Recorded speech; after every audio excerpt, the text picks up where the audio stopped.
Hey everyone, Steve from Make Your Own Fun here. In this video, I'll be having a look at an arcade stick that I'm really loving at the moment, which is the Virtua Fighter 4 stick for the PS2 by Hori.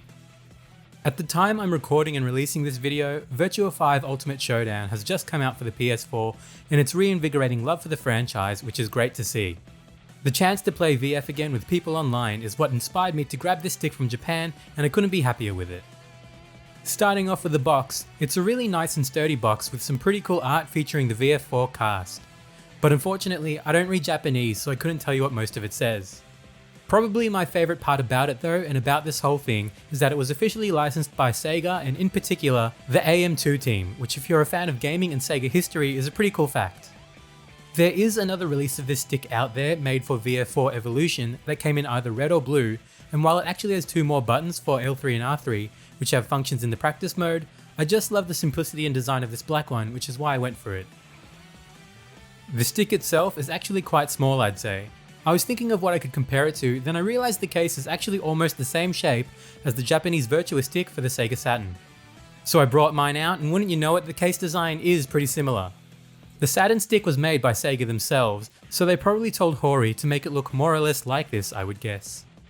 Anyways, you see here that the VF stick is maybe 10% smaller than the Virtua stick in both width and length, which makes it feel quite compact, but with only 3 buttons, it's actually not that noticeable while playing, I think.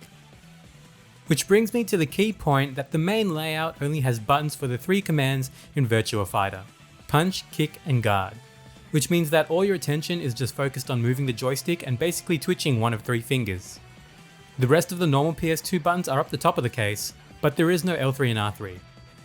The black case is quite slick, and the buttons and ball top are coloured nicely, and you can see they're actually laid out in the same way as the 3 bottom left buttons on the Virtua stick, which is a nice touch. The stick art isn't that vibrant, at least on mine, and there may be some overall aging in my stick, but it definitely still looks awesome and screams Virtua Fighter through and through. To use the stick on the PS4, I'm using my trusty Brook adapter, and it works with no issue. The buttons and joystick are pretty standard for a controller of this era, which means they don't feel amazing, but I'm not too fussy about that, so they suit me just fine. Overall, I just love playing VF with it. So it's hopefully early days in the next part of the online Virtua Fighter scene, because I'm really excited to plug the stick in and get to playing. Anyways, that's it for this video. If you enjoyed it, please like, comment and subscribe, and I'll see you next time. Thanks! Round 1. Ready, go!